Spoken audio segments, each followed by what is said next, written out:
Hi, it's Martha.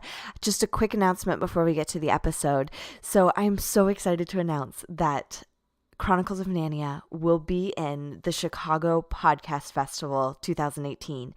So, if you are in the Chicago area on Monday, November 26th at 7 p.m., we will be recording live at the Beat Kitchen alongside Feminist Folklore, which is also an amazing podcast. So check our Facebook page and the website for details. They will be going up ASAP, and I'm so excited. I would love to have anyone there that can come. It would just make my holiday season. So mark your calendars. Monday, November 26th, 7 p.m. at the Beat Kitchen in Chicago. All right, here's the episode.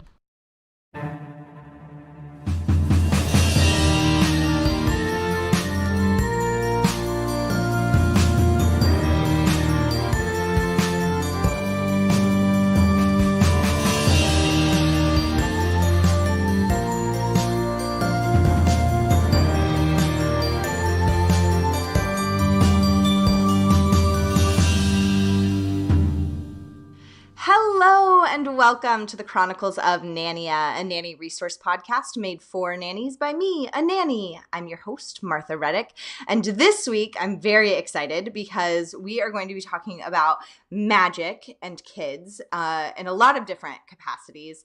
And to do that, I've brought on Jordan Olguin. Hi. Hi, How are you? I am great. How are you? I'm doing so well. I'm so happy that I found you and that you're willing to share some tips with us. Likewise, I think we're gonna have a lot of fun today. I do too. I do too. So before we get started, let's hear just a little bit about your background with magic. I know that you said that you don't do a lot with kids, which is totally fine. But we would love to hear just kind of your journey as a magician. Yeah, it started, I'll never forget, the summer going into my junior year of high school. Hmm. I was on YouTube just passing the time, and when you're just going deeper and deeper, and there's those videos that pop up like recommended. Yes. This video thumbnail popped up and it said, "Guy kisses pretty girl with magic trick." And I thought, "Oh my gosh, like it's fake, it's a setup." And I remember ignoring it for a few days, but it kept popping up. So finally one day I was like, I'll click on it, and it was this guy, and he was being all flirty and cheeky and everything, and he does this trick and the girl has to kiss him on the cheek for like the magic trick to work. So I was already hating this guy, but at the very end of the video, the magic trick itself blew my mind. I watched it probably 50 times through the computer. I couldn't figure it out. And I told myself right then and there, I'm going to figure out how to do things like that so I could give people those reactions. And it's been, gosh, like 5 years now that I've been doing it. So Hard at work. That's awesome. exactly. That's awesome. Well, yeah, and I love that curiosity. And I know for kids, especially kids that we nanny, I think every single one of the kids that I've nannied has gone through a love of magic phase. Yeah, it's I mean, and even when I was a young kid before I really dabbled into it, there's something about, making those props in those books you get as kids and Yes. showing, "Oh, mom and dad, look at what I could do." And I love it. It's Yeah. so much fun, and I love seeing kids when they do magic, and even if they don't quite do the trick right and you see it, it's still so much fun because they're so happy, and when you're like, "Oh my gosh, where did it go?" and just seeing them light up, it's the cutest thing. It's so cute. So yes, I love it. But before we get into like fostering that love of magic in children, let's talk about the reason that I wanted to do this episode. So I started with infants pretty recently, and one of them falls asleep in my arms. She's a real good sleeper. But then as I'm trying to transfer her to the crib, every time I wake her up. And I kind of pride myself on being able to get kids like relaxed and go to sleep. Like I'm good about like getting my own heart rate down and, being in a Yeah. calm state myself, which I Yeah. think helps. But this has been a struggle. And so I was like, ooh, maybe like someone who can pickpocket or do magic would have some ideas about how to like get a baby from my arms to a crib in a way that won't wake up the baby. Definitely, definitely. Well, I don't know if you know anything about pickpocketing. I don't. It's it's interesting. I will say I personally don't do a lot of it with my magic routines. It's not my style, but what I do, there's a couple of basic principles in that would be great, and one of them that I use when I perform is misdirection. Mm-hmm. And that is, as the name suggests, is, look over here while you're really doing something over here. And with a baby, a lot of it would be really with the feeling. So Mm-hmm. maybe I would suggest, I don't know, because you hold a baby. I'm sure you're holding the baby like this, right? Yeah, Right. like Yeah. cradling it, that typical. Maybe try holding her almost what would look awkward, but so that as you're setting her down, it's almost, Like you know what I away mean? from the body. Yeah. Yeah, so she falls asleep not feeling you because like you said, you try to slow your heart rate down. I mean, the babies, we as humans, we feel that. Right. And so all of a sudden when that's gone, it's like, oh man, what is happening? I used to be able to hear the heart Yeah, rate. And yeah, because right. I mean, I have her head really close to my heart. So that's a really good point is potentially getting her away, a little bit more away from my body. And I also was thinking about heat difference of, when you're holding Definitely. somebody really close to your chest, you're both heating each other up. And so having her further away would probably help with that as well, I would think. Yeah, and even if you're putting her in a crib, I would even suggest maybe, putting like a big pillow, like one of our pillows, for instance. So there is a slight transition, but she'll go right back. Oh, there's something that I've been laying on that's Right. larger than me. And that goes back to magic where you sometimes if you're making something disappear and you're putting something, air quotes, in their hand, you know what I mean? Right. Yeah. And they think, oh, that's what it is, and all of a sudden, wait, that's not what I thought I was holding. Yeah. Although with an infant, you can't do that. Once they get Right. a little older, you can, but Yeah. it's dangerous because of suffocation. So with like a true Oh, fair. infant, you can't put a pillow in there. But I like the idea of potentially like trying to lay her down in such a way that it's not a completely different body position Yeah. for him or her, whichever gender you're nannying.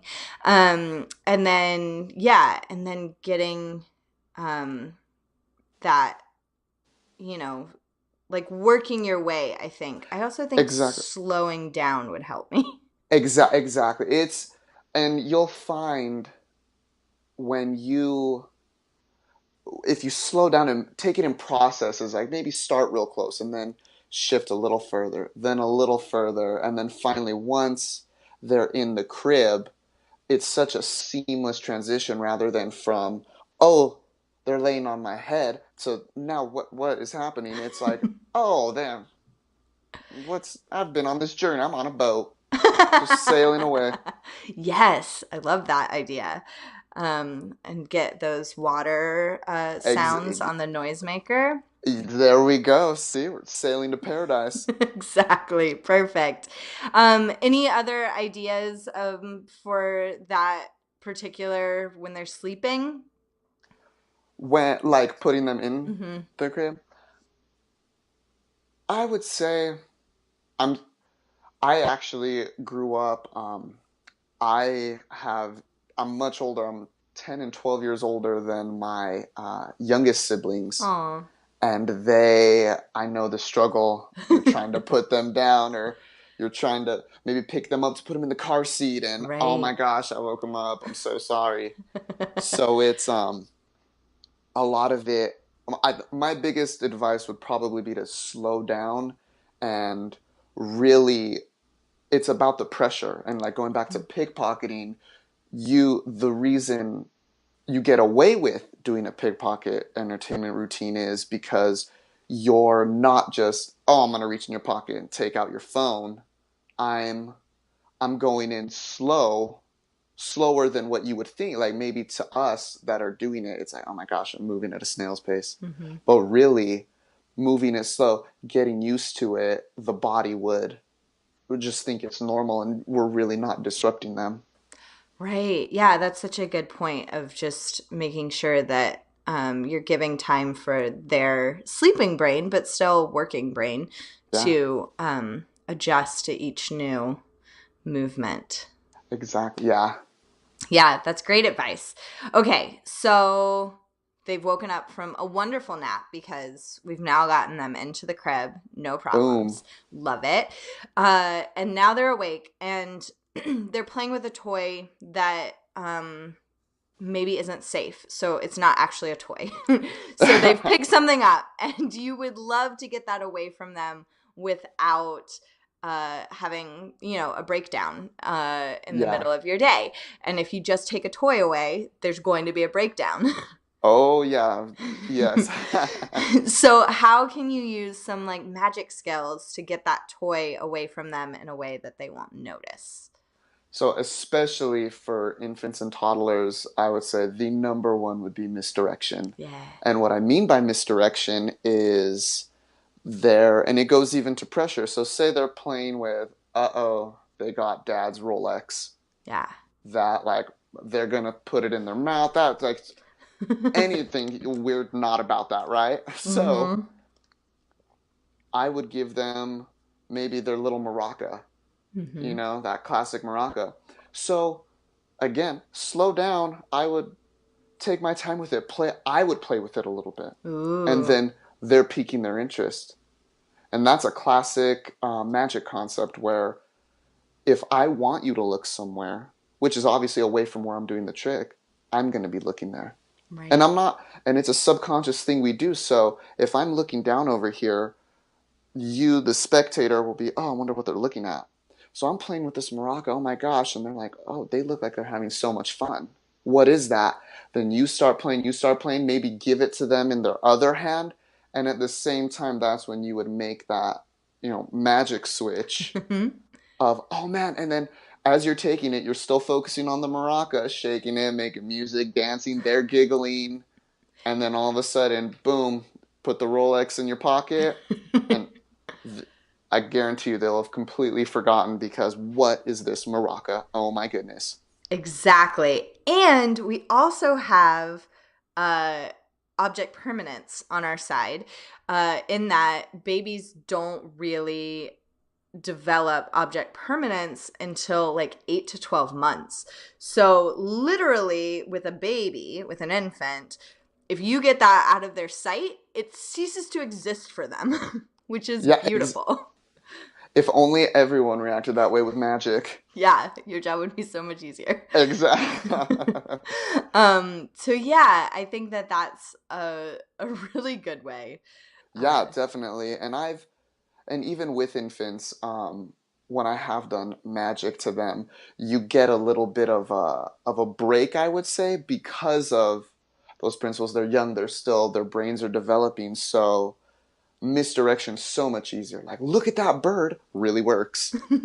yes, yes, it does. Although I've seen it work on a lot of adults as well. Yeah. That's a different topic for a different day. True. Especially if it's like, look at this cool thing on my phone. Oh, bye. Right. But yeah, okay.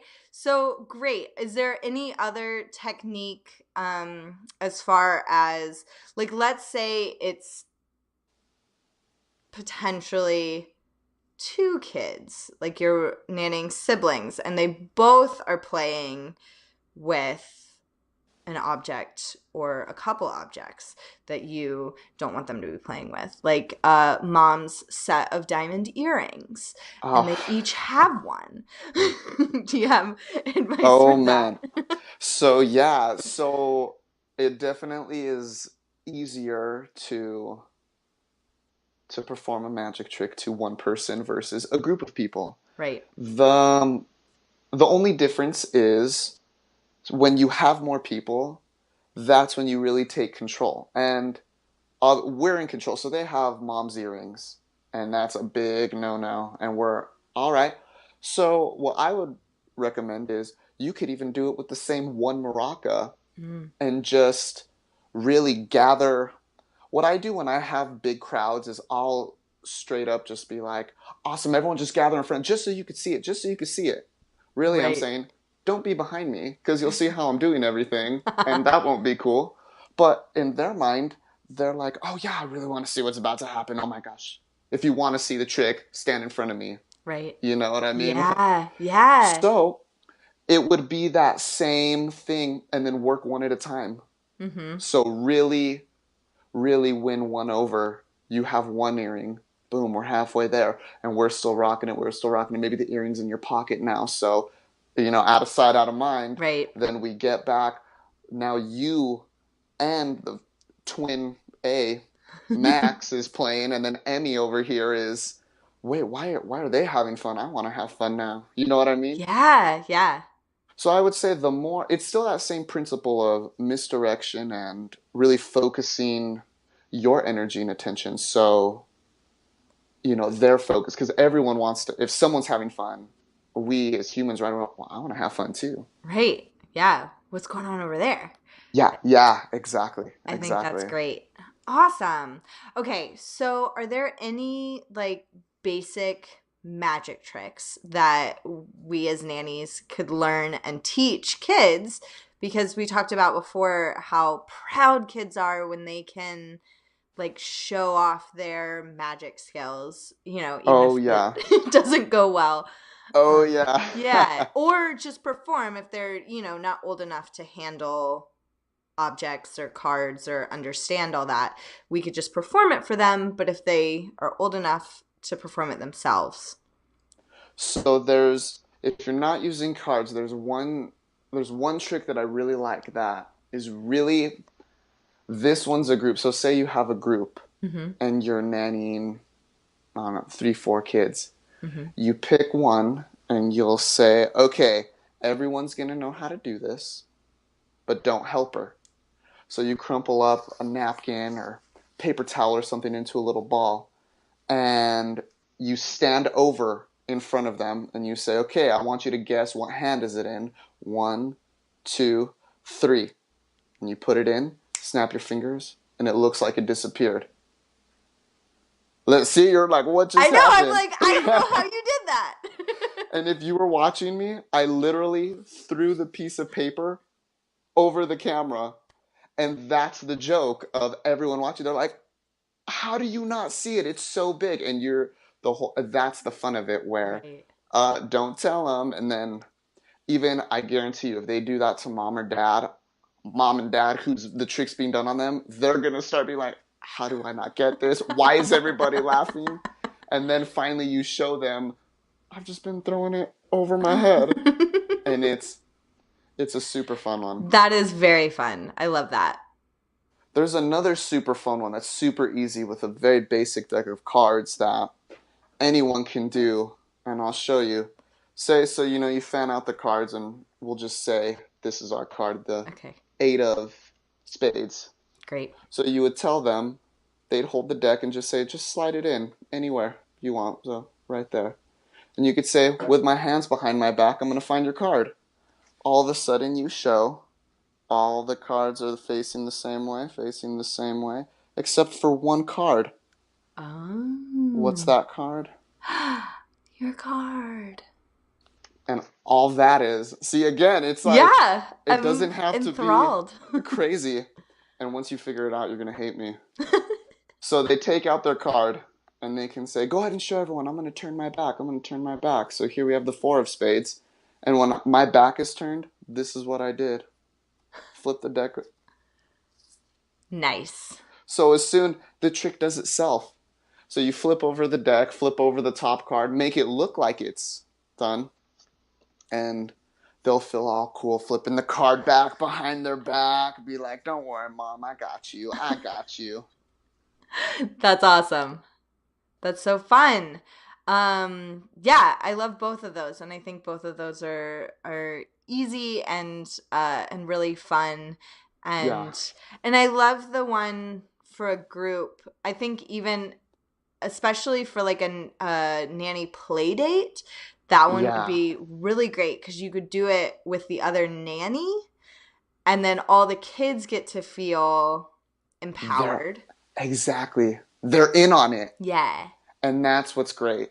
yeah, And then and you get to not tell the other nanny, so yeah. they're like, "Oh my goodness, what is What just happening?" Yeah. happened? How did you do that? That's awesome. Uh Great. So if an older kid that you're nannying is saying that they want to be a magician when they grow up, what's your advice for this as a career path? Oh man, I would say just I'm gonna Nike it, I guess. Just do it. But really, Yeah. it's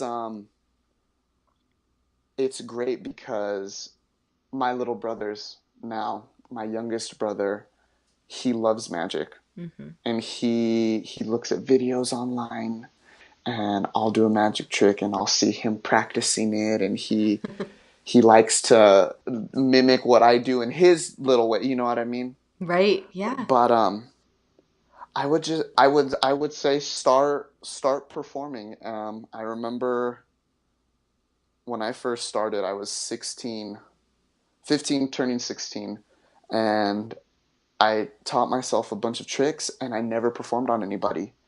And the Mm, first time I performed, I was super nervous. My hands were shaking. I was doing it to my friends at school, and I right. was nervous. Then fast forward, going out in public and going up to a group of strangers, that's a whole different ball game of, I mean, you're Yeah. even, and it's true. You walk up, hey guys, what's up? You want to see a magic show? No, we don't. Okay, cool. Like, take care. Like that's just a reality of doing magic. And I will say, once the more you do it, the more comfortable you'll get, and the more successful you'll get. Yeah, and I think that's really important for nannies to hear too, in that giving kids an opportunity to perform magic in front of you is really important, and to be like an attentive, good audience member. Yes, definitely, definitely. Because I'll even say in my magic career, you'll get those people that are just, there's always a heckler. There's always someone standing outside the group that's telling them how you do it. And I mean, hey, that's fine. Right. But it, you know, it really is something when someone. The reason I still do it is because I love seeing for just a minute a grown man just turn into a 6-year-old kid for even half a second, because what did I just see? Right. And that's beautiful to me, because I mean, in today's world, even a little bit of light is just so wonderful. So wonderful. Yeah, and So so I needed. love seeing, yeah, and I love seeing kids. I do love seeing kids that are so passionate about it. You see their eyes light up, and it's great. Yeah. And I also think, because I ended up getting one of my nanny kids, like the magic set with all the, like costume stuff. Oh, nice. Yeah. Yeah, And I also think that that can be, empowering for kids to have the like clothes to put on to inhabit definitely. that kind of character, and can be important for their sense of play and sense of like, I'm doing this. Definitely, definitely. And it's something too, being a nanny, you're you're a safe place for them, and Hmm. it's I know, because I mean there's one thing practicing practicing the sleight of hand that you're doing, practicing the routine, getting it down. And then that can only take you so far because the nature of the art is it's a community. Right. So you need a spectator. And I know I would always go to my family. They tell you stories like, I thought I've seen all his tricks. Like but going out before you go out in public, as a nanny, being that safe place for them, like, hey, practice on me if you really mess up, because it happens. Like, Right. you're right here. Like, practice some more, and then when you're ready, try it again. Yeah, yeah. And I also think anything you can do to legitimize this interest. So even down to like helping them make tickets, to Yeah. like come see the show or having like a backstage area, Oh, yeah. Yeah. like anything like that, or, set up where they're going to perform the magic show and help them decorate it and, cultivating that sense of, this isn't just something we're going to do for 5 minutes. This is like a performance and it's real and I'm going to pay attention to you. Exactly. And I will say, going back to my brothers, they see, yeah, as a performer myself, they see me on stage, they see me doing my thing, they see me in movies, and they love it. And when they get to do that, Yeah. and they light up, Yeah. and that's the beautiful thing about it is, like you said, we're not just for funsies right now. Like, oh, how cute! Like, now Right. go and play. It's like, no, oh my gosh, I get to see a magic show, a show. Right. And Yeah. it's super and that confidence that they'll get will just carry them so far in life. So Yeah. far. And I think, a lot of times we think of, I even said it earlier in this episode, we think of the magic phase, and I Mm-hmm. think helping to take that seriously instead of just being like, oh, they're in their magic phase. Like, we got, another month of this and then it's Yeah, over, is super important and will provide them potentially with confidence in whatever they go into, whether it be magic or, being on a board of directors. exactly. And honestly, you never know. They could, take that quote unquote magic phase and make that their career. Yeah, for It sure. it happens and you hear these magicians all over. I got a magic kit when I was 6. Mhm. And now I own my own magic shop. I perform in my own theater. It Yeah. and that's great to really build up their interest. For sure. Because even I just listened to Steve Martin's autobiography, and he started with magic, Yeah, and then carried on to be other things besides a magician. But that's where he started his love of performing, and so I just thank you for what you do. oh, well, thank you. It is um, it's fun. I mean, throughout all of history, we as a human race love magic, yep. and what I love today too is it's so easy to learn magic nowadays. It's so transparent. Of the YouTube, there's video Right. tutorials on pretty much every trick, or they debunk it. Right. But even with that knowledge, we still, I'm a magician, so I know 90% of the tricks I see, but I still am like, oh, that was great. They did such a good job. Like, oh, I love the reactions and you know, Yeah. Yeah. And my some of my first nanny kids who are way older now, but when I do, nighttime babysits for them, like date night babysits, they love watching that Penn and Teller, like Can You Fool Penn and Teller show. yeah. And I love it too. I'm like, oh, cool. I have no idea how anyone's doing any of this. Like, you're fooling me all the time. But But I love that, and I love seeing, Penn and Teller perform, and that duo, which I think is also a good skill for kids to learn. To do like a double act if you have siblings, especially. Definitely. Yeah. Oh, definitely. In high school, one of my best friends in high school also did magic. Mm-hmm. And it was funny because we both found out we started doing magic at the same time, but separately. And then we started kind of joining forces, and it was fun to play the magician's assistant for each other. Like he was doing a Yeah. trick, and I would just be in the background. I would do the thing, I would do the move, whatever it would be. And then people would freak out. Oh my God, how did he do that? And I have no my idea. mind's blown. And that sense, like you said, for siblings, that would really be a great way to, really bring them close. And because there's a sense of trust in that too, For trusting that, sure. hey, don't be messing up my trick, man. Yeah. Yeah. And like developing that almost script together of like, when I say this, you're going to do this. And Exactly. I think that's Exactly. all really good life skills. Yes. In a very Yes. fun way, of like not always playing Simon Says to develop those listening skills of. Exactly.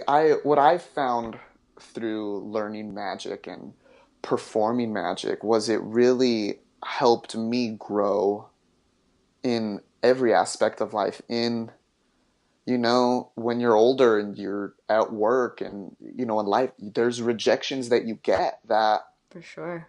that's it. Nobody likes to be rejected. That's Right. just a fact.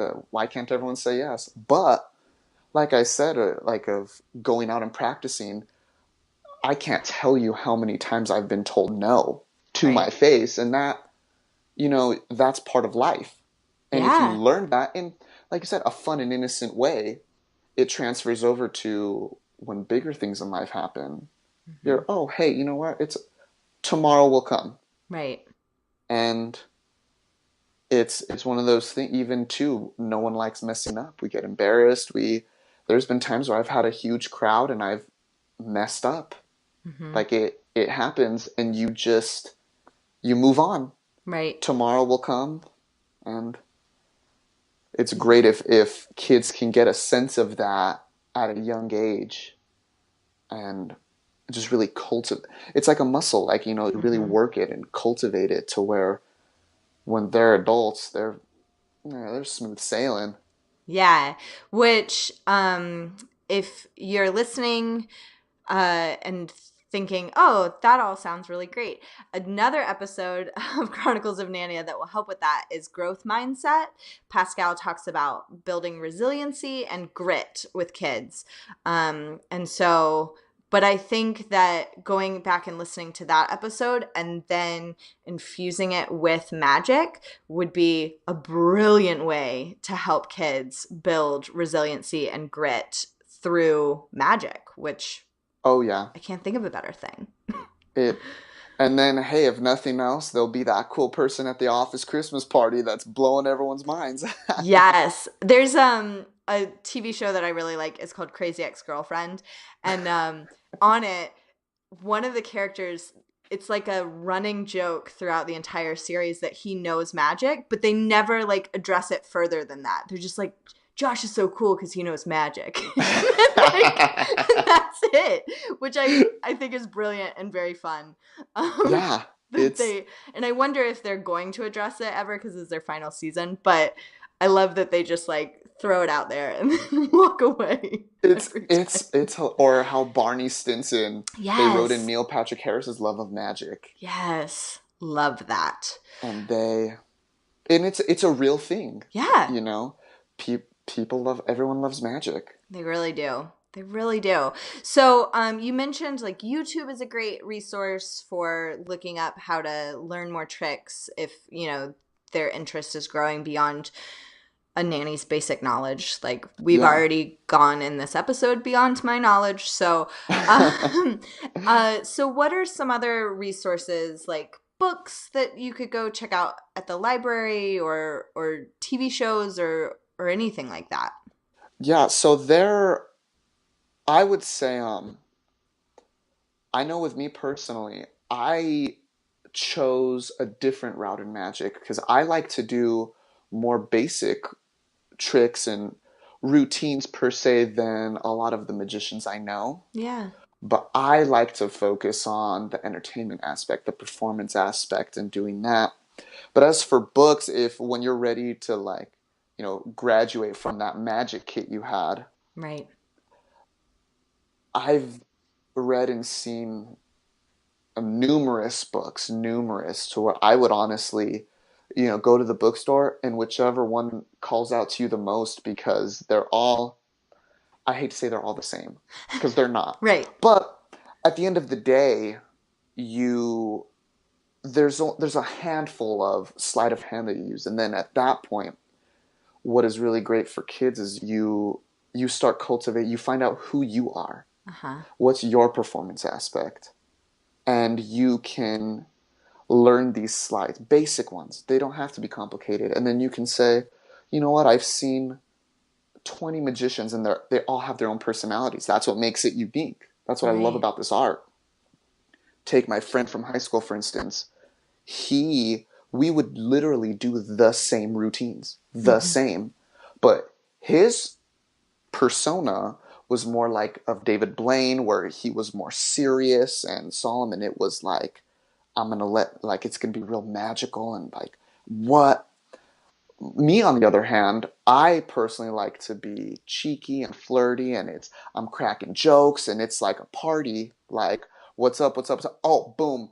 Don't forget we're doing magic, Right. Right. and that is what is great for, especially young kids.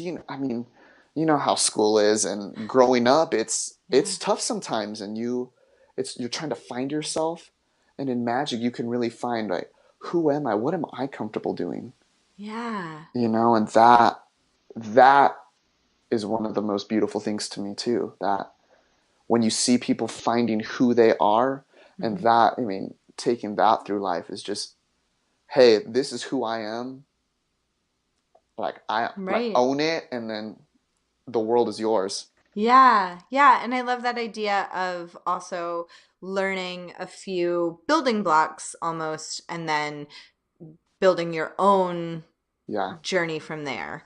Of like, I know how to do these basics, and now I can mix them up in whatever way I want to yeah, build my own story that I'm going to share with people. definitely, definitely. And that's why I say, the thing that has kept me doing magic for as long as I have, beyond a magic phase, Mm-hmm. is, doing what I want to do. Yeah. I A lot of times people think, oh, to be a magician, you have to do this or you have to do that. And especially with magic, that's not true. I mean, I personally like street magic. Mm-hmm. I mainly use a deck of cards, maybe a ring that I'm wearing, and a coin. And those are the only things I do, and I like to do it close up and personal. Mm-hmm. Say you really want to be a stage magician, a parlor magician, you can, that's the beauty of it, is you can do it and you can make it your own. Right. That's beautiful. I love it. Okay. For people listening, if they want to find out more about you, where can they go find that? If you want to find out more about me, you could check out my Instagram. I do bi-weekly magic and music Mondays. Nice. My Instagram is at JDOLGUIN, Jordan Olguin. And that, I do shout outs. It gets interactive. We do a lot of fun stuff like that. They could check out my Facebook page too, Jordan Olguin. You'll see me. It's the same. I'm pointing at you, so you know where to go. Yes. And I will link both of those. They're already in the show notes. So just scroll Awesome. down. Perfect. Well, thank you. um, and yeah, and I love that. And then just curious, for that Instagram and Facebook, are those kid friendly? They are, yeah, I would say like PG to maybe PG-13. Okay, great. Just so that if, a nanny is like, I want to go in Yeah. and show. So maybe My nannies. like go through them yourself before you show them? And My then content is definitely, I want to be able to, please all audiences. right. Because as For soon sure. as yes, there's, art and especially in movies, rated R and such, those have their place. But I like to be able to, the family wants to sit around. You could Right. totally. Yeah, yeah. Great. I love it. Awesome. Well, thank you for this. Thank you. This has been Um, great. I love it. And then we end each episode with a little story or quote from a kid. And this week, Jen Akers, Jen, I hope I said your last name right, sent in a cute little story for us. So her nanny kid is 2 and runs around saying, "I want a doot." I want a doot. And so Jen said, I told her to show me what doot was, as I didn't understand exactly what she wanted because we don't know that word. And they were outside at the time. And the nanny kid walked over and stuck her finger in the dirt and said doot a few times, like she was teaching me rather than the other way around. And she was like, "This is clearly what doot is." And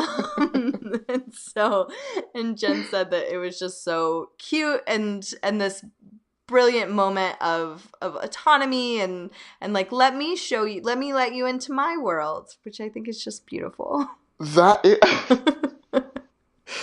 I'm gonna start dooting now. Yeah, everyone, let's just doot for a little while.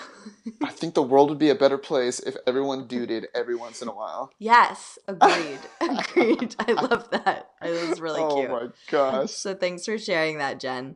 And thank you, Jordan, for being here. I really appreciate it. Thank you. Hey, the pleasure was all mine. Great. And thank you all for listening. We'll see you in a couple weeks. Chronicles of Narnia is produced and hosted by Martha Reddick. Artwork by Noni Amadon. Theme music by Brad Kemp.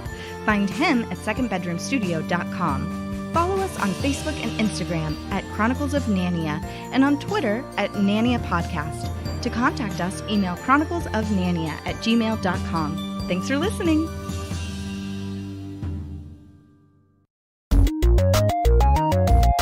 This show has been brought to you by Machine Culture.